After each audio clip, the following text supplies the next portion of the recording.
جہاں کہیں بھی آپ کو لگے کہ درس قرآن کی محفل ہے، آپ کے پاس وقت ہو تو ضرور جایا کریں، کچھ بیٹھا کریں، سن لیا کریں کہ اللہ تعالیٰ نے جو میرا مالک ہے، پروردگار ہے، جو میرا خالق ہے، اس نے میرے بارے میں کیا بیان کیا ہے اور میں اس کی کس بات پر عمل کر سکتا ہوں۔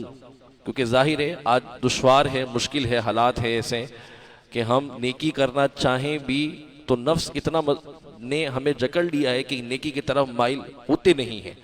لیکن جب یہ پتہ لگے گا کہ میرے رب نے میری یہ ذمہ داری لگائی ہے تو پھر شاید شوق پیدا ہو جائے اور ہم عمل کی جانب راغب ہو جائیں۔ اللہ تعالیٰ مجھے آپ کو عمل کی توفیق عطا فرمائے۔ سورۃ النساء سے ہمارا درس جاری ہے، 5واں سپارہ ہے، آیت نمبر 135 سے ہمارا درس شروع ہوگا۔ اللہ تعالیٰ کلام مجید میں ارشاد فرماتا ہے، یا ایھا الذین آمنوا کونوا قوامین بالقسط شہداء للہ ولو علی انفسکم او الوالدین والاقربین ان یکن غنیا او فقیرا فاللہ اولی بہما فلا تتبعوا الہوی ان تعدلوا وَإِن تَلْوُوا أَوْ تُعْرِضُوا فَإِنَّ اللَّهَ كَانَ بِمَا تَعْمَلُونَ خَبِيرًا۔ اے ایمان والو، اللہ کے لیے گواہی دیتے ہوئے انصاف پر خوب قائم ہو جاؤ، چاہے تمہارے اپنے یا والدین یا رشتہ داروں کے خلاف ہی گواہی ہو۔ جس پر گواہی دو وہ غنی ہو یا فقیر، بہرحال اللہ ان کے زیادہ قریب ہے۔ تو اس نفس کی خواہش کے پیچھے نہ چلو کہ عدل نہ کرو۔ اگر تم ہیر پھیر کرو یا منہ پھیرو تو اللہ تبارک و تعالیٰ کو تمہارے کاموں کی خبر ہے۔ یہ وہ آیت کریمہ ہے جس آیت کریمہ میں اللہ تبارک و تعالیٰ نے مومنوں کو ہر دم انصاف اور عدل پر قائم رہنے پر درس دیا ہے۔ اسلام کی ترقی کا سب سے بڑا راز پتہ کیا تھا؟ وہ یہی تھا کہ عدل و انصاف قائم کیا گیا، نہ صرف مسلمانوں کے لیے بلکہ اگر کوئی کافر بھی انصاف کے کھٹیرے میں کھڑا کر دیتا کسی مسلمان کو، اور اگر عدالت قاضی اس فیصلے کو جانچتا، انصاف پر مبنی فیصلہ کرتا، اور اگر مسلمان کے خلاف جا کر کسی کافر کے حق میں فیصلہ دینا ہوتا تو اسلام کے ان قاضیوں نے یہ بھی کر کے دکھایا۔ اور یہی وہ سب سے بڑی کامیابی تھی اسلام کی کہ لوگوں نے اس کو قبول کیا کہ اس میں انصاف ہوتا ہے، عدل ہوتا ہے، اور عدل انصاف ہی کی بنیاد پر مسلمانوں نے 1000 سال سے زیادہ اس دنیا پہ حکومت کی ہے۔ جہاں وہ دیکھ لیا کرتے تھے کہ ہماری قوم کے لوگ، ہمارے مذہب کے لوگ ہمارے خلاف ہمارے حق میں فیصلہ نہیں دے رہے، باوجود اس کے کہ ہم لوگ حق پر ہیں، وہ اس مسلمانوں کے پاس آتے پھر فیصلہ کروایا کرتے تھے۔ تو مسلمان اگرچہ کافر ہوتا تھا لیکن اس کے حق میں فیصلہ دیا کرتا تھا، اور اللہ رب العالمین کو یہ بڑا پسند ہے۔ جس قوم نے عدل و انصاف کو تھامے رکھا، اللہ پاک نے اسی قوم کو ترقی عطا فرمائی ہے۔ اور جب عدل و انصاف سے وہ قوم پھر گئی، اگرچہ صاحب ایمان کیوں نہ ہو، ناانصافی کے اس ظلم کی وجہ سے اللہ تعالیٰ نے مسلمانوں کو بھی ذلت کے گھڑے میں اتارا ہے۔ آج ہمارے درمیان جیتی جاگتی تصویر ہمارے خود حالات ہیں، ہماری عدالتیں موجود ہیں، ہمارے پاس قانون موجود ہیں، ہمارے پاس ججز موجود ہیں، ہمارے پاس کیس لڑنے والے وکیل موجود ہیں، لیکن اگر ان عدالتوں کے اندر کچھ ہے نہیں تو وہ انصاف نہیں ہے۔ قانون ہے، قانون کی پاسداری نہیں ہے۔ نتیجہ کیا ہے کہ ہم مزید سے مزید تر مزید ذلت کے گھڑوں میں گرتے جا رہے ہیں۔ اس لیے اللہ پاک نے فرمایا عدل کو تھامے رکھو، عدل و انصاف کو قائم رکھو۔ جناب موسیٰ علیہ السلام نے اللہ سے ایک بار فرمایا تھا کہ مالک تو نے فرعون کو اتنی طویل عمر کیوں دی، اتنی مہلت کیسے دی کہ 500 سال تک وہ حکومت کرتا رہا؟ تو ایک بات اللہ رب العالمین نے ارشاد فرمائی کہ وجہ اس کی یہ تھی، اس کو مہلت دینے کی، کہ جب اس کے پاس کوئی ظالم آتا انصاف کے لیے تو وہ اس کے حق میں انصاف کیا کرتا تھا۔ فرعون جس کو اللہ نے غرق کیا ہے، مارا ہے، جو خود کو خدا کہتا تھا، انا ربکم الاعلی کی کلمات قرآن مجید میں موجود ہیں، لیکن محض اللہ نے اس کی زندگی اتنی لمبی کیوں کری کہ وہ ظالموں کے مقابلے میں جو مظلوم ہوتا تھا اس کے حق میں فیصلہ دیا کرتا تھا، اگرچہ وہ خود بھی ظالم تھا لیکن فیصلے کے معاملے کے اندر وہ عدل کو قائم رکھتا تھا۔ یہاں میں اس کی تعریف نہیں کر رہا، اس کے عمل کی، لیکن بتانا مقصود یہ ہے کہ جب انسان عدل و انصاف کے معاملے میں انصاف کا ساتھ دیتا ہے، قرآن مجید بھی یہ کہہ رہا ہے کہ اگر تمہیں گواہی دینی ہو، اپنے رشتہ دار، اپنے چاہنے والے، محبت کرنے والے، والدین سے بڑا رشتہ کوئی نہیں ہوتا۔ قرآن کہتا ہے کہ اگر ماں باپ کے خلاف بھی جانا پڑے تب بھی چلے جاؤ، لیکن عدل کو ہاتھ سے مت جانے دو، انصاف کر کے دکھاؤ۔ قرآن مجید کے اسی فرامین پر ہمارے خلفائے راشدین کی زندگی اور ان کی سیرت کا مطالعہ کریں تو نظر آتا ہے حضرت مولا مشکل کشا شہر خدا کرم اللہ تعالی وجہہ الکریم پر بھی ایک ایسا وقت گزرا تھا کہ کسی معاملے میں آپ کو بھی عدالت میں کھڑے ہو کے اپنے حق میں صفائی دینے کی اجازت ملی تھی. ہم اور آپ پھر کیا ہیں؟ مولا مشکل کشا بھی جب معاملہ ان پر آیا تو آپ عدالت میں گئے، اس وقت کے قاضی نے آپ کو عدالت میں کھڑے ہو کر آپ سے سوالات کیے تھے. جناب فاروق اعظم رضی اللہ تعالی عنہ پر بھی ایسا وقت آیا تھا کہ آپ بھی عدالت اور انصاف کے کھٹیرے میں کھڑے ہو کے اپنے معاملے کی گواہی دے رہے تھے. یہ تاریخ اسلام میں ایسے واقعات بھرے پڑے ہیں. آج ہمارے پاس جتنا بڑا عہدیدار ہوگا وہ جتنا ظلم کرتا جائے، معاملہ اس کے خلاف، قانون اس کے خلاف اگرچہ جتنی معاملات ہو، کتنی دفعیں اس نے جو ہے جرم کی اپنے پر عائد کر لی ہیں، لیکن ہم لوگ کیا دیکھتے ہیں؟ بڑا ہے، سیٹھ ہے، وزیر ہے، سیاستدان ہے، حکمران ہے، بڑے منصب والا ہے، بڑی دولت ہے، بڑے لوگ ہیں. ہم کیا کرتے ہیں کہ پتہ ہے کہ یہ شخص غلط کر رہا ہے، انصاف کے خلاف جا رہا ہے، ہم اسی کا ساتھ دے رہے ہوتے ہیں. اور کبھی کبھی ایسا بھی ہوتا ہے کہ ہم اپنے چاہنے والوں کہ حمایت میں ہی ان کے ظلم کے ساتھ کھڑے ہو جاتے ہیں. نبی پاک علیہ الصلوۃ والسلام ارشاد فرماتے ہیں وہ شخص کہ جو جھوٹی گواہی دیتا ہے وہ اپنے قدم ہلا بھی نہ پائے کہ اللہ تعالیٰ اس پر جہنم کو واجب کر دیتا. اس لیے فرمایا گیا قرآن مجید میں کہ جب معاملہ انصاف کا ہو تو انصاف کے معاملے کے اندر ہمیں یہ حکم دیا گیا ہے کہ اگر گواہی دینے کے لیے بلایا جائے تو پھر ہم نے عدل کو دیکھنا ہے، انصاف کو دیکھنا ہے، سچی گواہی دینی ہے اگرچہ مخالفت کے اندر کوئی بھی کھڑا ہو. حضرت عائشہ صدیقہ طیبہ طاہرہ رضی اللہ تعالیٰ عنہ روایت کرتے ہیں، بخاری شریف کی روایت ہے، ایک مرتبہ قریش کی کسی خاتون کا معاملہ نبی کریم علیہ الصلوۃ والسلام کی بارگاہ میں پیش کیا گیا.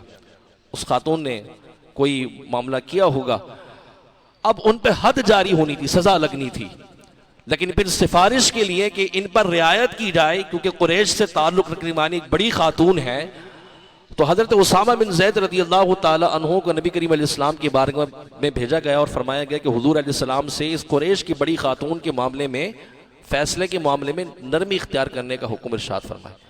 سیدنا اسامہ بن زید رضی اللہ تعالی عنہ نے جب رسول کریم علیہ الصلوۃ والسلام نے اس عورت کے متعلق سفارش کی تو حضور جان عالم صلی اللہ علیہ وسلم ناراض ہوئے اور آپ نے فرمایا کیا تم مجھے اس ناانصافی پر ہلاکت میں ڈالنے والے ہو؟ اگر اس عورت کے مقابل، یعنی اگر یہ عورت نہیں ہوتی، اس کی جگہ میری بیٹی فاطمہ بنت محمد رضی اللہ تعالی عنہا صلی اللہ علیہ وسلم، فرمایا اگر یہ بھی ہوتی اور ان کے حق میں کوئی فیصلہ کرنے کے خلاف جانا ہوتا، حضور جان علیہ السلام فرماتے کہ اگر وہ چوری بھی کرتی اور ہاتھ کاٹنے کا معاملہ ہوتا تو میں یہ فیصلہ ضرور کہہ دیتا، یہ فیصلہ ضرور فرما دیتا، ان کی چوری پر ہاتھ کٹوا دیتا. جناب سیدی عالم صلی اللہ علیہ وسلم خاتون جنت کے معاملے میں انصاف کی اس ذمہ داری کو اور اس گواہی کو ہمارے سامنے پیش کرنے پر ہم کون ہوتے ہیں؟ ہم کس معاملے میں کھڑے ہیں؟ اور عدل انصاف کی جہاں تک بات ہے، یہ صرف فیصلوں کی متعلق نہیں بلکہ ہماری زندگی کے اندر ہی ایسا ہونا چاہیے کہ جہاں حق ہے وہاں ہم بات کر سکیں، وہاں ہم بول سکیں، کسی رعایت نہیں کر سکیں. دنیاوی معاملات تو چھوڑیے، مذہبی حلقوں میں بھی ایسے ہی ہوتا ہے. نبی پاک علیہ السلام کی ایک اور حدیث کا مفہوم مجھے یاد آتا ہے، رسول کریم علیہ السلام نے ارشاد فرمایا جب اولادوں کے درمیان فیصلہ کرنا ہو تو تمہیں چاہیے کہ تم اولاد کے درمیان بھی فیصلہ حقوق کے ساتھ کرو، عدل کے ساتھ کرو، کسی ایک کو دوسرے کے حق پر فوقیت مت دو. تو ہمیں یہاں پر بھی تربیت یہ ملی ہے کہ اولاد کے معاملے میں بھی اگر فیصلہ کرنا ہو تو کسی ایک کی طرف جھکاؤ نہ ہو بلکہ عدل و انصاف کے ساتھ ہم دونوں کو ایک ہی پردے میں داخل کریں. جو فیصلہ کسی کے نہیں کرنا ہو تو وہی فیصلہ دوسرے بچے کے لیے بھی کرنا ہو. اور ہماری زندگی کے اندر بھی، ہمارے اخلاق میں بھی کہیں نہ کہیں عدل چھپا ہونا چاہیے. آج ہمارے درمیان عدل کی جو بات ہے، انصاف کی جو بات ہے، وہ کہیں نہ کہیں ختم ہوتی جا رہی ہے. ہم کسی اور جانب جا رہے ہیں. ہمارے سامنے اگر شخصیت کھڑی ہوتی ہے نا، اس شخصیت کے دیکھ کر ہم فیصلہ کر رہے ہوتے ہیں. اگر غریب ہوگا تو ہمارا مزاج بھی بہت زیادہ سخت ہوگا اور ہمارے الفاظ بھی سخت ہوں گے اور سزائی بھی سخت ہوگی. اس کے مقابل اگر کوئی بڑا ہو، کوئی سیٹھ ہو، کوئی مالدار ہو تو ہمارے مزاج میں تبدیلی بھی الگ ہوگی، امپریشن بھی الگ ہوں گے، ہمارے احساسات بھی الگ ہوں گے، لفظ کا چناؤ بھی الگ ہوگا، آواز بھی بڑی دھیمی ہوگی اور فیصلے کا معاملہ بھی بڑا نرم والا ہوگا. یہ دنیاوی معاملات کے علاوہ اگر مذہبی حلقوں میں دیکھا جائے تو بھی ایسا ہی ہے. اگر اصلاح کرنی ہو کسی بڑے عالم کو، کسی اور کو، تو غریب کے معاملے میں الگ ہوتا ہے. بعض کی بات کروں، اکثر کی بات نہیں کر رہا. اور کوئی امیر ہو تو اس کو کوئی حکم سنانا ہو تو پھر الفاظ ذرا الگ ہوتے ہیں، سیٹھ صاحب کے لیے الگ دیے جاتے ہیں اور ان کی اصلاح کا پہلو الگ ہوتا ہے. ہماری اپنی زندگی میں یہی حال ہے. جہاں دنیاوی کے معاملات دیکھ لیں تو یہی ہے، مذہبی حالات میں آ جائے تو یہی ہے. بڑی بڑی محفلوں میں بڑے نعت خواں ایک غریب کو بڑے سخت الفاظ کے ڈانٹ دیتے ہیں. اگر وہی سیٹھ کھڑا ہو اور وہی غلطی کر رہا ہو جو وہ غریب کر رہا تھا، وہ چھوٹا آدمی کر رہا تھا، تو پھر وہ مائک پر کچھ بھی نہیں کہتا ہے، بلکہ ان کے لیے وہ جائز ہو جاتا ہے. اگر ایک چھوٹا آدمی موبائل نکال کے ویڈیو بنانا شروع کر دے تو بگڑ جائیں گے، بند کر دیجئے. اور وہی جو صاحب محفل ہے وہ جس نے 2 لاکھ 5 لاکھ آپ کو دینے ہیں اور نذرانے اڑانے ہیں، وہ اگر آپ کے پاس آ کے جھولی کی جھولی آپ کی بھر دے اور آپ کے ساتھ جو ہے وہ کھڑا ہو کر ہزاروں لاکھوں روپے آپ پر لٹا دے، تو پھر آپ اس کی اصلاح بھی نہیں کریں گے، بلکہ آپ کے جوش میں اور آپ کے عشق میں الگ ہی مزہ آ جائے گا. پھر تو یہ ہماری زندگی کا پہلو یہی ہے. غریب کے معاملے میں فیصلہ الگ ہے، دوسرے کے معاملے میں فیصلہ الگ ہوتا ہے. اور قرآن یہی اصلاح فرما رہا ہے کہ جب بھی تم نے کسی بھی معاملے کے اندر اپنا کردار پیش کرنا ہو تو میانہ روی اختیار کی جائے. جو آپ کا مزاج ہے وہ رہے. گواہی کا معاملہ ہو، عدل کا معاملہ ہو، انصاف کا معاملہ ہو، ہم ایک ہی جگہ ایک ہی پہلو پر عمل کریں، وہ یہ کہ اللہ تعالیٰ نے میری ذمہ داری کیا لگائی ہے. تبلیغ کا معاملہ ہو، اصلاح کا معاملہ ہو، تو میں ایک ہی جگہ کھڑا ہوں کہ میرا مزاج میں تبدیلی نہ آئے، بلکہ میرا مزاج وہی ہو جو اللہ رب العالمین مجھ سے تقاضا کر رہا ہے. یہی نہیں کہ لوگوں کو دیکھ کے میں اپنے مزاجوں کو بدلتا رہوں، اپنی تبلیغ کے عنوان کو بدلتا رہوں. یہی اصلاح قرآن مجید نے کی ہے اور اسی پر اللہ رب العالمین قائم رہنے کو ہمیں ارشاد فرما رہا ہے. آگے اللہ تعالیٰ ارشاد فرماتا ہے، یا ایھا الذین آمنوا آمنوا باللہ ورسولہ والکتاب الذی نزل علی رسولہ والکتاب الذی انزل من قبل ومن یکفر باللہ وملائکتہ وکتبہ ورسلہ والیوم الآخر فقد ضل ضلالا بعیدا. اے ایمان والو، اللہ اور اس کے رسول پر اور اس کتاب پر جو اس نے اپنے رسولوں پر اتاری اور اس کتاب پر جو اس سے پہلے نازل کی، ان سب پر ہمیشہ ایمان پر رہو. اور جو اللہ اور اس کی فرشتوں اور اس کی کتابوں اور اس کے رسولوں اور قیامت کو نہ مانے تو وہ ضرور دور کی گمراہی میں جا پڑا ہے. اللہ تعالیٰ نے کلام مجید سے پہلے جتنی کتابیں نازل کی ہیں، 4 بڑی کتابیں ہیں قرآن مجید بشمول قرآن مجید کے، اور 100 صحیفے 104 کتابیں اللہ پاک نے اتاری، چھوٹی بڑی کتابیں جو تھیں. ان سب پہ ہمارا اجمالی طور پر ایمان ہے. تفصیلی ضروری نہیں، تفصیلی قرآن مجید میں ہے. اجمالی طور پہ تمام کتابوں پہ ایمان ہے. زبور اللہ نے نازل کی تھی، ہم اس پہ ایمان رکھتے ہیں. توریت اللہ نے نازل کی، ہم اس پہ ایمان رکھتے ہیں. انجیل اللہ نے نازل فرمائی، اس پر ایمان ہے. اور دیگر وہ کتابیں جو نبی پر اتنی، حضرت آدم پر اتنی، حضرت نوح علیہ السلام، حضرت ابراہیم علیہ السلام، ہمیں اگرچہ ان کی تفصیل معلوم نہیں ہے، لیکن احادیث اور تفصیل میں ملتا ہے کہ ان نبیوں پر بھی اللہ نے مختلف صحائف اتارے ہیں. ہمارا ایمان ہے جو بھی اللہ نے کلام الہی اپنے نبی پر اتارا، اگرچہ ہم اس کو جانتے ہو یا نہ جانتے ہو، ہمارا اس پر ایمان رہے گا. تمام کتابوں پر ہمارا ایمان ہے. رہی بات کلام مجید، تو کلام مجید اب اس امت کے لیے، روئے زمین کے تمام انسانوں کے لیے قیامت تک کا یہ فیصلہ ہے کہ ہر شخص قرآن مجید پر ایمان رکھے گا. کوئی یہ نہیں کہہ سکتا کہ میں تو عیسائی تھا، حضرت عیسیٰ کو ماننے والا تھا، لہٰذا آج اس دور میں توریت پہ عمل کروں گا، یا یہودی کہے کہ انجیل پر عمل کروں گا، یہودی کہے کہ میں توریت کو مانوں گا، قرآن کو نہیں مانوں گا، تو اس کی بات نہیں مانی جائے گی. قیامت تک کے تمام لوگوں کے لیے جب اللہ نے کلام مجید اتار دیا ہے تو اب ماں سوائے قرآن مجید کی جتنی کتابیں تھیں، اب ان کے حکم کو اللہ نے اٹھا لیا، ان کو منسوخ کر دیا ہے. اب قیامت تک کے لیے جس طرح رسول کریم علیہ السلام کو فرمایا ان رسول اللہ علیکم جمیعا، حضور فرماتے ہیں میں تمام جہانوں کے لیے نبی بن کے آیا ہوں. اب حضور کی بعثت ہو گئی ہے. اب جو کتاب اللہ تعالیٰ نے حضور علیہ السلام پر نازل کی ہے، حق یہ ہے کہ اب اسی کتاب پر عمل کیا جائے گا، نبی پاک علیہ السلام پر ایمان رکھا جائے گا. ایک تو یہ کتابوں کی تفصیل، دوسرا فرشتوں پر ایمان رکھنا ضروری ہے، اور اس کے بعد ملائکہ پر جو ایمان ہے، ملائکہ پر ایمان رکھنا ضروری ہے. اس کے بعد تمام رسولوں پر ہمارا ایمان ہے، آخرت کے دن پر بھی ہمارا ایمان ہے. آج اس جدید دور کے اندر بچوں کو ایک نئی سوچ دی جا رہی ہے. وہ سوچ یہ ہوتی ہے کہ نہ کوئی فرشتے ہیں، نہ کوئی جنات ہیں، یہ تو انسان کے اپنے تخیل و خیالات کا معاملہ ہے. میڈیکل سائنس میں کچھ پڑھے لکھے اس طرح کی بات کرنے لگتے ہیں. دنیاوی پڑھی لکھی کی بات کر رہا ہوں. یاد رہے جنات کے وجود کا انکار کیا جائے، یا فرشتوں کی وجود کا انکار کیا جائے، یا اس بات کا انکار کیا جائے کہ مرنے کے بعد ہمیں نہیں اٹھایا جائے گا، بندہ فوراً کافر ہو گیا. یہی کلام مجید میں اللہ نے ارشاد فرمایا ہے اللہ پر ایمان رکھنا ہے، اس کے تمام کتابوں پر، اس کے تمام رسولوں پر، ملائکہ پر، آخرت کے دن پر، یعنی قیامت قائم ہونی ہے، بعثت ہونی ہے، ہم مر گئے ہیں، دوبارہ زندہ کیے جائیں گے، ہم سے پوچھا جائے گا کہ تم نے دنیا کے اندر کیا معاملہ کیا. اور یہی بات قرآن مجید میں اللہ نے ذکر فرمائی منہا خلقناکم وفیہا نعیدکم ومنہا نخرجکم تارۃ اخری، کہ ہم نے تمہیں اسی مٹی سے پیدا کیا ہے، اسی مٹی میں تمہیں دفنائیں گے بھی اور اسی مٹی سے بھی دوبارہ اٹھائیں گے. قرآن یہ گواہی دے رہا ہے.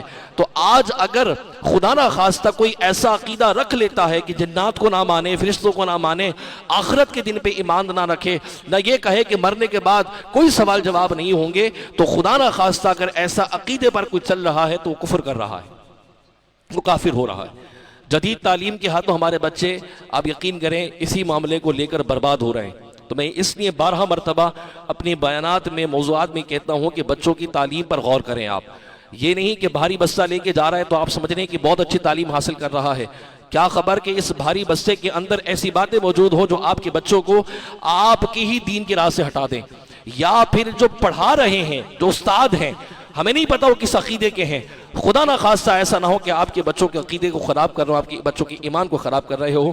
اس لیے کہتے ہیں کہ درس قرآن کی محفلوں میں خود بھی آئیں، اپنے بچوں کو بھی لے کے آئیں، مسجد و محراب سے خود بھی جڑیں، اپنے بچوں کو بھی جوڑ کے رکھیں.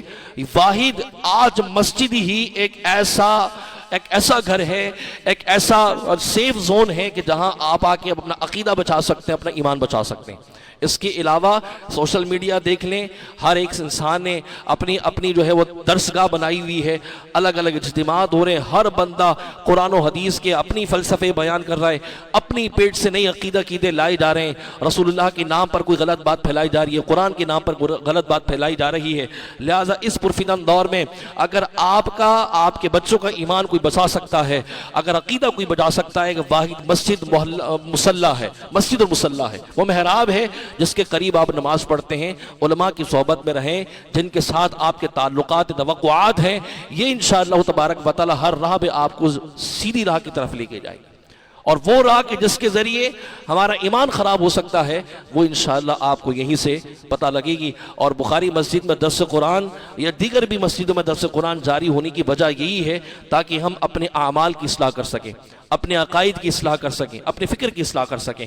آگے اللہ تعالیٰ کلام مجید میں ارشاد فرماتا ہے ان الذین آمنوا ثم کفروا ثم آمنوا ثم کفروا ثم ازدادوا کفرا لن یکن اللہ لیغفر لهم ولا لیہدیہم سبیلا ولا لیہدیہم سبیلا.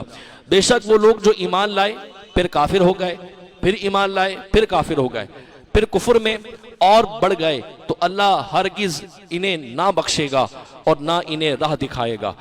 اس آیت کریمہ کے اندر اللہ رب العالمین نے ارشاد فرمایا، حضرت عبداللہ بن عباس رضی اللہ تعالی عنہما اس آیت کے شان نزول میں بیان فرماتے ہیں کہ یہ آیت کریمہ یہودیوں کے بارے میں نازل ہوئی. پہلے وہ موسیٰ علیہ السلام پر ایمان لے آئے، پھر بچڑے کی پوجا میں لگ گئے، ایمان لانے کے بعد کفر میں پڑ گئے. اس کے بعد جناب عیسیٰ علیہ السلام پر ایمان لائے، انجیل پر ایمان لائے، اور اس کے بعد جناب عیسیٰ علیہ السلام کے منکر ہو گئے. تو پہلے ایمان لے آئے، پھر کفر کر لیا، پھر ایمان لے آئے، پھر کفر میں پڑ گئے. اللہ فرماتا ہے کہ جب یہ کفر میں پڑ گئے اور جب کفر پہ مرنا ان کی نے طے ہو گیا، تو پھر اللہ رب العالمین نے انہیں مزید کوئی راہ نہ دکھائی، اور جو بھی کفر پہ مر جائے گا اب اس کی کوئی بخشش نہیں ہے، اس کو بخشا نہیں جائے گا. ہاں اگر کوئی دنیا میں کفر کرتا ہے اور کفر کرنے کے بعد ایمان لے آتا ہے تو اللہ تعالیٰ اس کے گناہوں کو بخش دیتا ہے. حالانکہ کفر و شرک برترین عمل ہے، اللہ ناپسند کرتا ہے، لیکن جب کوئی ایمان لے کے آ رہا ہے تو اب اللہ ایمان پسند کرے گا اور کفر و شرک کو مٹا دے گا. اللہ رب العالمین کو ایمان اتنا پسند ہے، توبہ اتنی پسند ہے کہ وہ عمل جو خدا کو انتہائی ناپسند ہے، لیکن اگر اس کو چھوڑ کر کوئی ایمان لے آتا ہے تو اللہ ایمان کے سبب ناپسندیدہ عمل کو بھی بخش دیتا ہے، اس کو مٹا دیتا ہے. قرآن مجید میں اللہ فرماتا ہے سورہ انفال کے اندر قُلْ لِلَّذِينَ كَفَرُوا إِن يَنْتَهُوا يُغْفَرُ لَهُم مَا قَدْ سَلَفَ، تم کافروں سے فرماؤ اگر وہ باز رہیں تو جو ہوا گزر گیا ہو انہیں معاف فرما دیا جائے گا. جو انہوں نے کیا اور گزر گیا ہے، اگر یہ کافر توبہ کر لیتا ہے کفر سے تو اللہ پاک انہیں بخش دے گا. نبی پاک علیہ السلام کے حدیث پاک حضور فرماتے ہیں اسلام سابقہ سارے گناہوں کو ختم کر دیتا ہے. اسلام سابقہ تمام گناہوں کو ختم کر دیتا ہے۔ اسی حدیث کے تحت ہم صحابہ کا دفاع کرتے ہیں، جناب ابو سفیان رضی اللہ تعالی عنہ، جناب ہندہ رضی اللہ تعالی عنہ، حضرت امیر معاویہ رضی اللہ تعالی عنہ، اور ان جیسے دیگر اصحاب کرام جو پہلے مسلمانوں کے خلاف تھے، اور مسلمانوں کے خلاف نہ صرف مسلمانوں کے خلاف بلکہ مسلمانوں کے خلاف جنگوں میں شریک بھی ہوئے، لیکن جب وہ صاحب ایمان ہو گئے تو اب ہمارا عقیدہ اب یہ ہے کہ چونکہ ایمان لانے کے بعد اللہ کا وعدہ ہے وہ ان کے سارے اعمال کو بخش دے گا، ایمان قبول کرتا ہے۔ ہم اس لیے ان صحابہ کرام کی عظمت بھی ہے کے قائل بھی ہیں، ان کی عزت کی بھی قائل ہیں کہ جب یہ ایمان لے آئے تو اللہ ان کے سابقہ گناہوں کو بخش چکا ہے۔ اب اگر کوئی مولوی ممبر پہ بیٹھ کر نعوذ باللہ ان صحابہ کرام کو کہے، جناب ابو سفیان رضی اللہ تعالی عنہ کے شان میں گستاخی کرے، حضرت ہندہ جو آپ کی زوجہ تھی ان کے شان میں گستاخی کرے، یا کسی اور صحابی کے شان میں گستاخی کرے اور کہے وہ تو یہ تھے، انہوں نے تو ایسا کیا کفر کی حالت میں، تو ہم کہیں گے کہ ہمارا یہ مدعا ہی نہیں ہے، جو اللہ معاف کر چکا ہے وہ وجہ تہمت بن ہی نہیں سکتا۔ معافی کے بعد، ایمان لانے کے بعد ان کی ساری جانثاریاں سرکار سے جڑی ہیں، ہم اس کو دیکھ رہے ہیں، اس معاملے کو ہم دیکھ رہے ہیں، اور قرآن اور حضور علیہ السلام کی حدیث اس بات کی گواہ ہے کہ سابقہ گناہ معاف ہو گئے، اب معاف ہو گئے۔ اب یہ کہ مسلمانوں کے درمیان تفرقہ کرنے کے لیے، مسلمانوں کے درمیان صحابہ کی عزت کو دل سے نکالنے کے لیے اب اگر گندے فاسد عقیدے پھیلائے جائیں اور اگرچہ قرآن یا حدیث کا نام لیا جائے تو ہم ایسے عقیدوں پر کان نہیں دھریں گے۔ ہمارا عقیدہ قرآن کا معاملہ ہے، جو قرآن میں اللہ فرما رہا ہے، ہمارا عقیدہ نبی کریم علیہ السلام کی حدیث کا معاملہ ہے، نہ کہ ملا کی کسی کی زبانی جو صحابہ کرام کی گستاخی میں چل رہی ہو۔ آگے اللہ رب العالمین ارشاد فرماتا ہے، بشر المنافقین بان لهم عذابا الیما الذین یتخذون الکافرین اولیاء من دون المؤمنین ایبتغون عندهم العزة فان العزة للہ جمیعا۔ منافقوں کو خوشخبری دو کہ ان کے لیے دردناک عذاب ہے، وہ جو مسلمانوں کو چھوڑ کر کافروں کو دوست بناتے ہیں، کیا ان کے پاس عزت ڈھونڈتے ہیں؟ تو تمام عزتوں کا مالک اللہ ہے۔ آج اس دور کے اندر آپ دیکھ سکتے ہیں سپر پاور طاقت جو رکھنے والا ملک ہے، ہمارے ہی اپنے اسلامی ملک کے لوگ اس کی جانب بڑھ رہے ہیں۔ ایک طرف غزہ کا معاملہ تھا کہ 1.5 سال سے زیادہ غزہ کے مسلمانوں کو گاجر مولی کی طرح بھونا جانے لگا، گھروں کے گھر تباہ کر دیے، جلا دیے گئے، بمباری ہوئی، ہزاروں مسلمانوں کو شہید کر دیا گیا۔ لیکن مجال ہو جو اپنے نام کے آگے جنہوں نے عرب کا لیبل لگایا ہوا ہے، انہوں نے ان کی حمایت میں کوئی بات بھی کہی ہو، کوئی عمل بھی دکھایا ہو، بلکہ جو ہمارے مخالف ہیں، جو اسلام مخالف قوتیں ہیں، جو مسلمانوں کو مٹانے کے در پہ جو یہود ہیں، جو نصرانی ہیں، ان کے ساتھ کھڑے ہو رہے ہیں، تصویریں کھنچوا رہے ہیں، اور یہ سمجھنے کہ شاید ان کے ساتھ کھڑے ہو کے ہمیں عزت مل جائے گی۔ اللہ پاک فرماتا ہے ایسا گھمنڈ کبھی نہ رکھنا، کیونکہ تمام عزتوں کا مالک اللہ تعالیٰ ہے۔ اگر مسلمانوں نے یا منافقوں نے، کوئی بھی عمل کرنے والا ہو، مسلمانوں کو چھوڑ کر کافروں سے دوستی کی ہے اس لیے کہ ہمیں ان کی سے عزت مل جائے گی، اللہ پاک ذلیل و رسوا فرما دے گا۔ آج مغربی دنیا کو ہمارے بچوں کو دکھایا جا رہا ہے کہ بیٹا یہ دیکھو، وہ یہ کر رہے ہیں، وہ ایسا کر رہے ہیں، وہ یہاں چلے گئے، وہ وہاں پہنچ گئے۔ اگرچہ وہ چاند پہ چلے جائیں، اس سے بھی پرے چلے جائیں، لیکن خدا رسول کے دشمن ہیں تو ان کا چاند پہ جانا، خدا کی قسم چاند پہ جانا کوئی بڑا کمال نہیں ہے۔ آج کے اس دور میں بڑا کمال یہ ہے کہ خدا رسول سے محبت کی جا رہی ہے، اگرچہ وہ کچی زمین پر ہو، کچے مکان پر ہو، اور جدید دنیا کے اندر کوئی ترقی نہ بھی کی ہو، لیکن وہ ایمان پر قائم ہے تو اللہ کو وہ شخص پسند ہے، یہ شخص پسند ہے۔ تو ہمارے بچوں کو مغربی دنیا کی ترقی نہ دکھائیں، بلکہ یہ دکھائیں کہ وہ مغربی دنیا اسلام کی در پر ہے، وہ مٹانے کے در پر ہے۔ اگر دکھانا ہے تو یہ دکھایا جائے کہ مسلمان اپنے معاملے میں کہ جب وہ ایمان پر ثابت قدمی میں کھڑا ہو جائے تو وہ گھروں کو بھی لٹا سکتا ہے، بچوں کو بھی لٹا سکتا ہے۔ غزہ کی کہانی ہمارے سامنے موجود ہے، گردن کٹی ہے، بازو کٹا ہے، آدھا دھڑ لیے اپنے بچے کی یوں سامنے کھڑا ہو کر پھر بھی کلمہ طیبہ پڑھ رہا ہے، اس شہادت پر پھر بھی اللہ کا شکر ادا کر رہا ہے۔ یہ دکھایا جائے، یہ بتایا جائے، نہ کہ وہ پہلو کہ جس سے ہمارا کوئی تعلق ہی نہیں ہے۔ ہاں تعلیم حاصل کریں، بالکل کریں، تعلیم کے معیار میں آگے جائیں، میدان میں آگے جائیں، لیکن اپنے ایمان کو کمزور کر لیں، یہ مسلمانوں کو شیوا نہیں ہے۔ مسلمان کا شیوا یہ ہے کہ جہاں ایمان مضبوط ہو، اگر دنیا کو ٹھکرانا ہو تو ٹھکرا دیا جائے، اولاد کی قربانی ہو دے دی جائے، لیکن اپنے ایمان پر قائم رہے۔ جس طرح کہ آج کی جدید دور میں غزہ کی مسلمانوں نے کر کے دکھایا. آپ یقین کریں مغربی اس دنیا میں جہاں ایک طرف اسلام مخالف قوتیں ہیں، وہیں انہی قوتوں سے تعلق رکھنے والے وہ لوگ غزہ کی ان مسلمانوں کا مضبوط ایمان دیکھ کر خود بھی ایمان لے کے آ گئے. یہ کیسے لوگ ہیں، بچے کٹ رہے ہیں، گھر تباہ ہو رہے ہیں، لیکن اپنے ایمان پر قائم ہیں. ان کی اس ثابت استقامت نے، ان کی اس صبر و استقلال نے انہیں ایمان لانے پر مجبور کر دیا. اور آج ہم مسلمان ہیں کہ مسلمان ہو کے بھی اپنے مسلمان ہونے پہ شک کرتے ہیں، ہمیں عزت نہیں ملتی. ہم کہتے ہیں ہم مسلمان ہیں تو اپنے آپ کو چھپانا شروع کر دیتے ہیں. ایسا نہیں ہے. سوٹ بوٹ میں آپ نظر آؤ تو یہ مت سمجھے کہ ہماری عزت ہو رہی ہے. سادہ لباس میں سادہ روٹی کھانے والا انسان جو اپنے ایمان پر قائم ہے، اللہ کو وہی شخص پسند ہے. جہاں تک منافقوں کی بات ہے تو منافقوں نے ہر دور کے اندر مسلمانوں کو نقصان پہنچایا ہے. یہ اسلام کے لبادے میں ہی مسلمانوں کے سینوں میں خنجر گھونپنے والے بنے ہیں.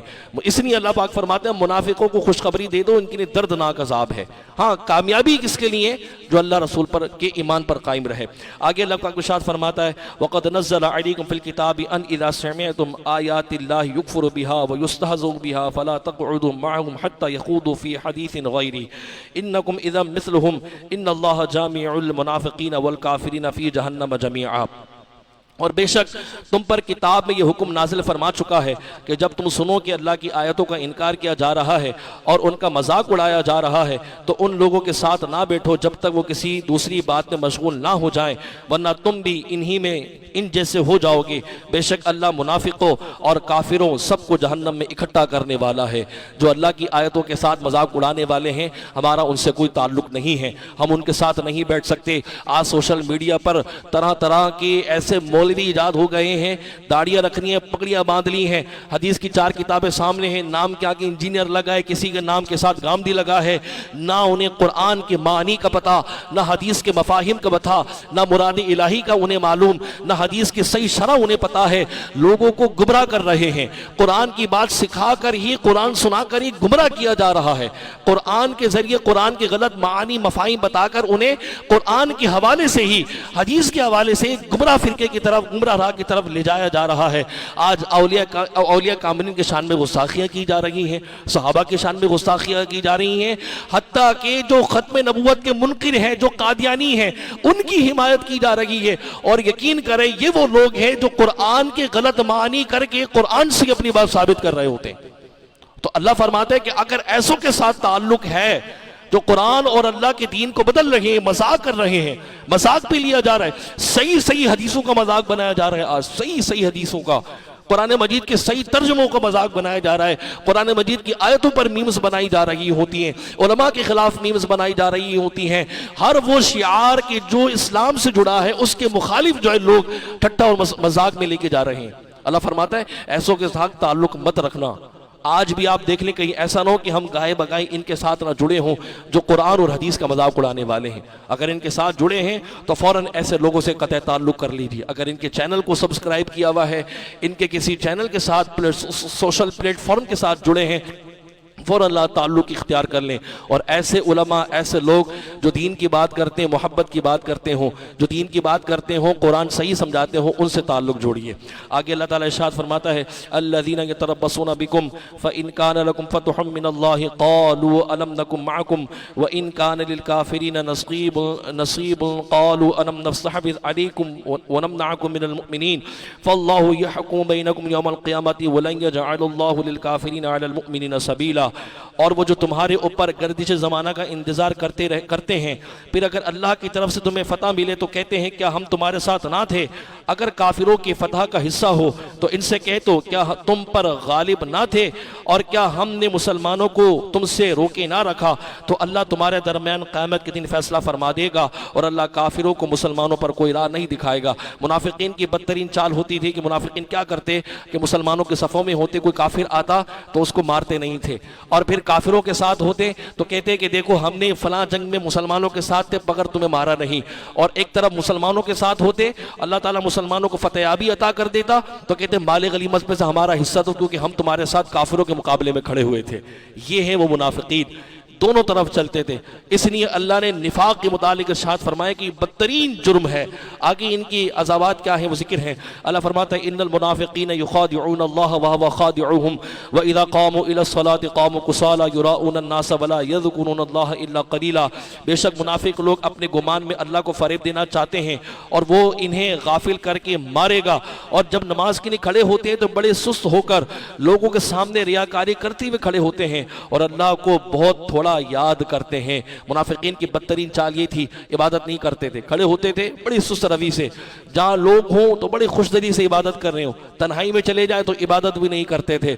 تو کہیں ایسا تو نہیں ہے ان کی جھلک ہمارے اندر موجود ہو, جہاں اپنی نماز اکیلے میں پڑھنی ہو تو نہ سجدوں کی فکر نہ قیام کی فکر, اور جہاں جماعت میں لوگوں کے ساتھ ہو تو بڑے خشوع و خضوع کے ساتھ کریں. کبھی کبھی تو ایسا ہوتا ہے لوگوں کے سامنے عبادت بڑی کر رہے ہوتے, تنہائی میں گناہ کر رہے ہوتے. اس روش سے بچا جائے, جیسے عمل سب کے سامنے ویسے تنہائی میں ہو, جیسا تنہائی میں ہو ویسا سب کے سامنے ہو.